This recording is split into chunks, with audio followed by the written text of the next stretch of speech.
Okay, so no time to lose. We have 30 minutes and it's gonna happen in these 30 minutes. And what does happen? Well, we train our muscles, but our letting go muscles.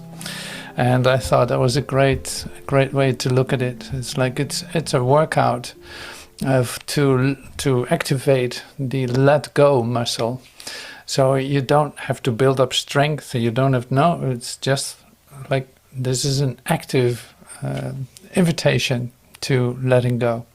And we use different ways for that. So today, chapter 24 will come with some statements that are inspiring to let go. Okay, so we start with the beginning, miracle mind training, let go activation. And here we are. The Father keeps what he creates safe. The Father keeps what he created safe. You cannot touch it with the false ideas you made because it was created not by you. It's like you have nothing to say about truth because truth is, and you can't change that. So this is basically a very comforting expression. The Father keeps what he created safe. He does that. He keeps it safe because he created it. So you, with your ideas and all the consequences of your ideas, cannot touch it because it was created not by you. Like what the Father created was not created by you. So what you made, what you make up in your mind, what you make up as an idea of an image or a thought, has nothing to do with that. So in other words, what God created is safe and secure, always with you. You cannot lose it, no matter what seems to be happening. So what did the Father create? The loveliness that you are, the totality of what you are, the perfection of your creation, the loveliness, the lovableness, all this, like all that, the peace, the light, the safety, the home. He created all that for you. It was not created by you, but it is yours. So that's very comforting. It's really beautiful. The test. Oh yeah, so let's go step back to our earthly experience. The test of everything on earth is simply this. What is it for? What is it for? What is it for that happens? What is it for? And is it real? The test of everything is simply this. What is it for? Is it for the kingdom? Is it extending from the kingdom? Or is something else going on? For instance, limitation and all this. The answer makes it what it is for you, but you will get an answer to it. What is it for? Is it to unite? Is it to separate? Is it to love or is it to fear? See, this is how simple that is. So the test of everything on earth is simply this. What is it for? Now you can use that. You can ask that. Well, what is it for? I have this idea, but what is it actually for? What do I try to do here? What is it for? Very helpful. God is a means as well as an end. In heaven, means and end are one, and one with him. So it almost looks like Zen training, doesn't it? God is a means as well as an end. He's the way, but he's truth itself too, at the same time. He is the way to it and the way itself, just like you. Means and end are one. They are one with him, and so they are one with you. God is a means as well as an end. In heaven, means and end are one. Where's heaven? Within you. And one with him. They are one. The way to it and the way itself is you. You are the way to it and the way itself. See, immediately like the mind goes like, huh? What is this? What's going on? What is going on? You cannot understand this, but it is your reality. Like if truth would be understandable, it would be limited. Right? That's another expression. If it would be understandable, then it would be limited. So it's not understandable, but it's experiential. Okay, so we continue. A perfect being, all-encompassing and all-encompassed, nothing to add and nothing to taken from, not born of size, nor weight, nor time, nor held to limits or uncertainties of any kind. So let's see this in the light of this. Like God is a means as well as an end. In heaven means an end are one, and one with Him.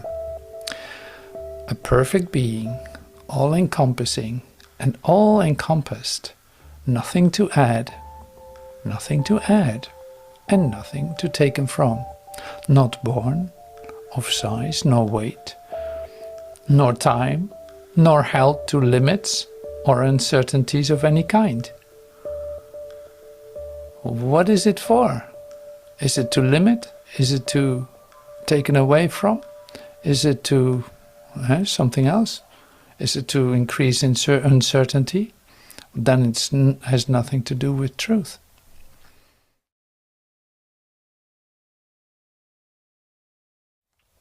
Okay, time to pick a random number. Time to pick a random number. So, yeah, we're doing good. That's wonderful, because I really want to take time for the actual lesson that we're going to take a look at. So I found this random machine somewhere. Oh yeah, pick a random number. So I already said it. Yeah, it's in Dutch. Generate, to generate. So we press this button, the blue button. I press the blue button, and say a number will come out. The last time I did it was 60. So, but now. So are you ready for that? Do you really want to know what lesson we're going to do? Well, here it is. 290. I don't know how this got to me, but it's great. I love it. So 290. So we can find that in our beautiful word text. Now here we are. So this, the lesson that we're reading, I'm going to relate to our beautiful 20-minute book.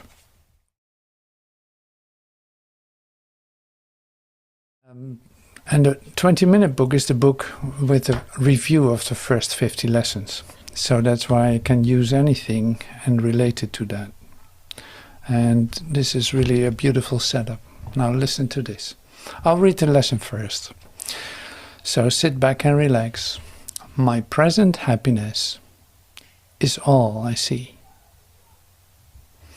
Unless I look upon what is not there, my present happiness is all I see. Eyes that begin to see, eyes that begin to open, see at last. And I would have Christ's vision come to me this very day, that I perceive without God's own correction what I perceive without God's own correction, for the sight I made is frightening and painful to behold. Yet I would not allow my mind to be deceived by the belief the dream I made is real an instant longer. This is the day I seek my present happiness and look on nothing else except the thing I seek. With this resolve I come to you and ask your strength to hold me up today, while I but do your will. You cannot fail to hear me, Father.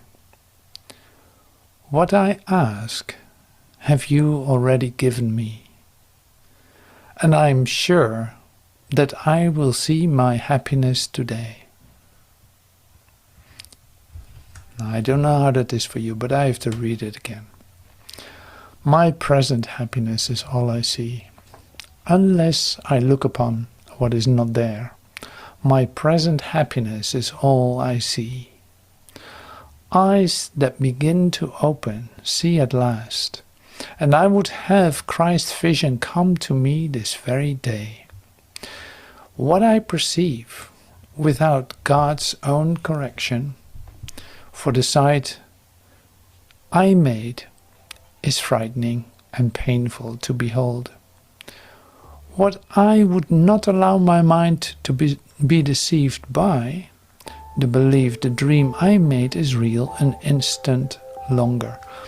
This the day I seek my present happiness and look on nothing else except the thing I seek. With this resolve I come to you, Father, and ask your strength to hold me up today, while I but do your will. You cannot fail to hear me, Father. What I ask have you already given me, and I am sure that I will see my happiness today.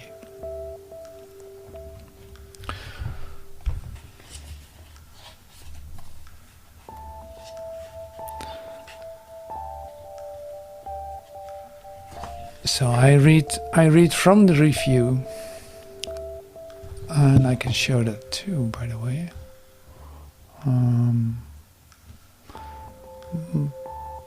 Well, let's do it for now like this. This is all about perception. Unless I look upon what is not there, my present happiness is all I see. So I have to admit to this, and that's our mind training here. It's like nothing I see means anything. The reason this is so is that I see nothing, and nothing has no meaning.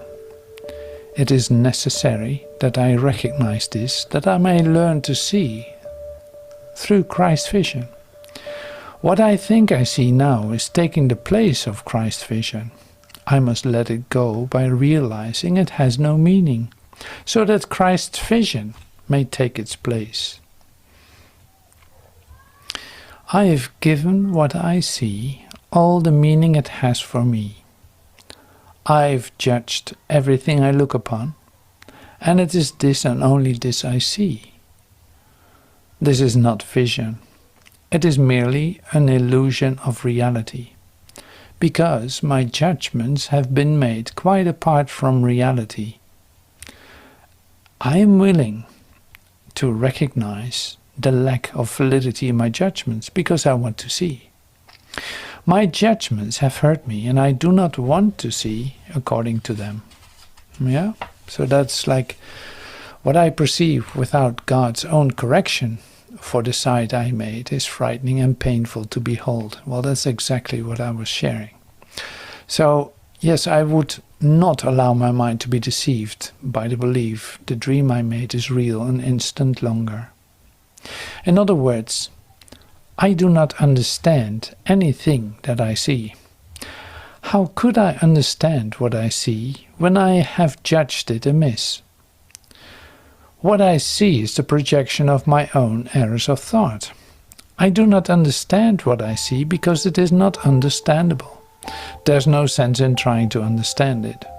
But there is every reason to let it go and make room for what can be seen and can be understood and loved.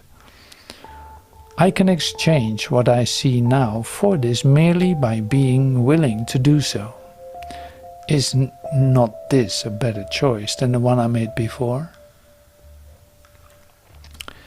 Why not experience your present happiness, is the question.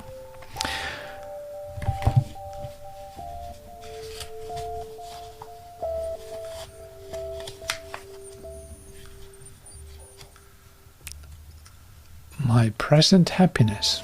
In other words, if I look through my eyes, I see nothing as it is now. If I see nothing as it is now, it can truly be said that I see nothing. I can see only what is now. The choice is not whether to see the past or the present. The choice is merely whether to see or not. What I've chosen to see has cost me Christ's vision. Now I would choose again that I may see. This day I seek my present happiness and look on nothing else except the thing I seek. With this resolve I come to you, Father, and ask your strength to hold me up today, while I but do your will. You cannot fail to hear me, Father. What I ask have you already given me, and I'm sure that I will see my present happiness today. All right, so you see the 20-minute book, as I call it, like this little booklet with the first review of the first 50 lessons, which you can download from the EVHub website, or I can send it to you, is of incredible value because it literally assists you with training your mind. Now, we're talking about training the mind, but what actually is that? I wrote it down. It's like, it's really a training to let go of your belief, of let go of your thoughts, of your idea about what is going on, of what anything is for. And you see, like in what we read from chapter 24, like what is it for is an incredible question you should ask. Like, what is it for? You don't know. You don't know what it's for. Like with your human mind, you can say like, well, I do this because I like to do it, or I get a certain sense of gratification out of it, and that is, you're accustomed to that, and yeah, there's nothing wrong with it. It is just, it won't lead you into present happiness. So that's in fact with everything that you try to do in your humanhood. You try to do things in order to achieve a certain goal, but that, what is it for? For a temporal relief, or a temporal this, or a temporal that, or to add something to, like, I don't feel that well, that might help to feel better. You know, you try to establish some kind of change that you evaluate as like progress, or that would be better, or that would give me the rest. And you know that that doesn't work like that. Like you have sufficient experience, you could say, you have sufficient experience that you know that these ways that you can come up with don't work.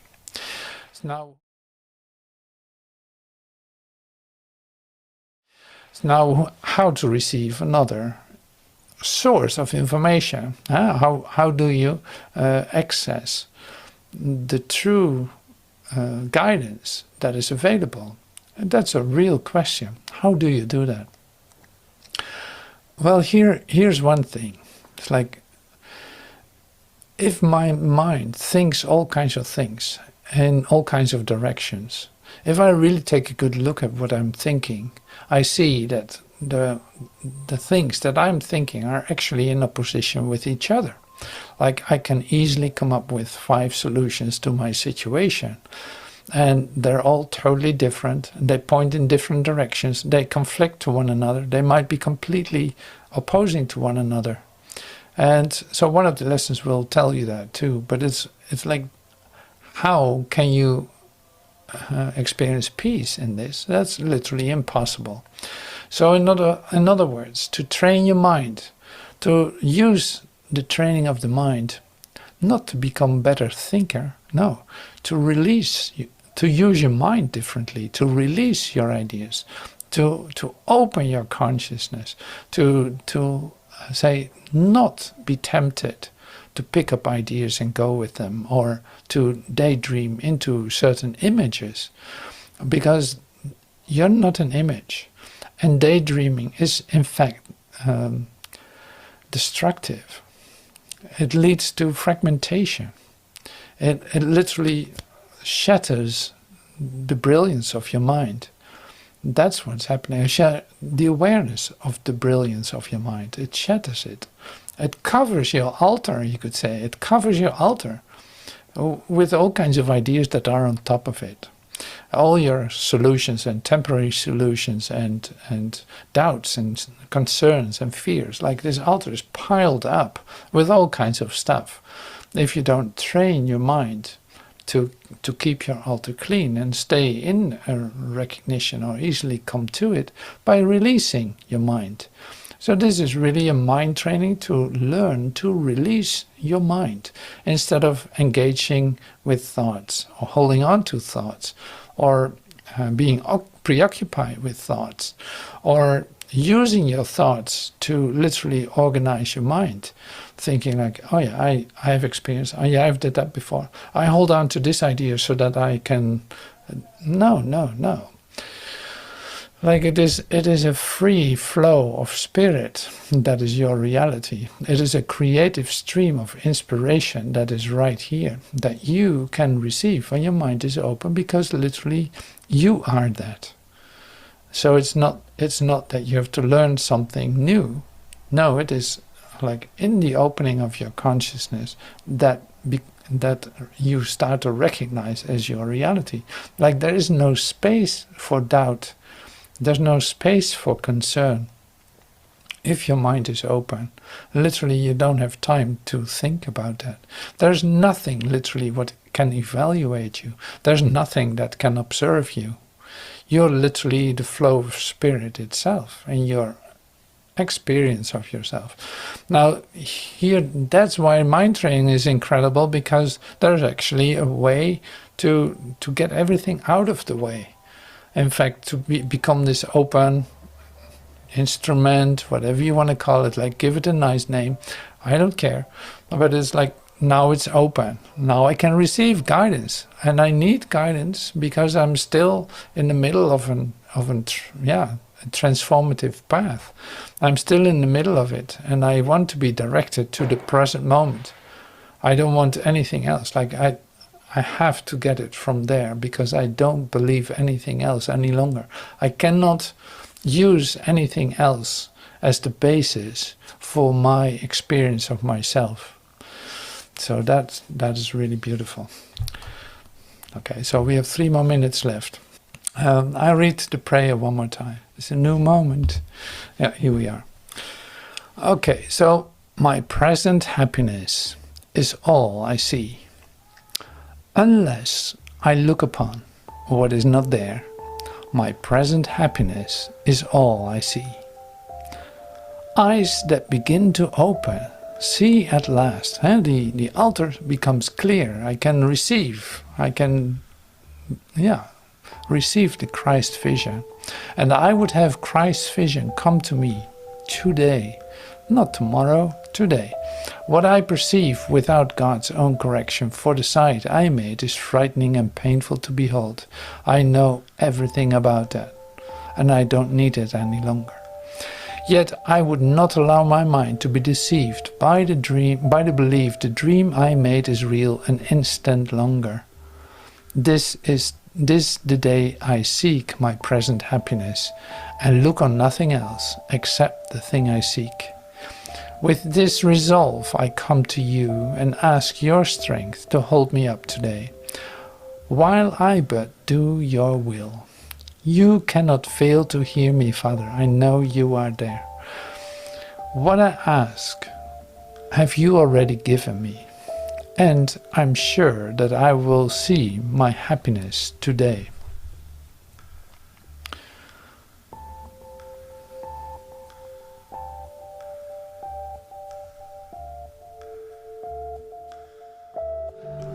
Alright, thank you so much for joining the first 30 minutes of mind training.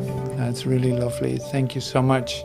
And it was incredible to let this happen today. Thank you so much for your presence.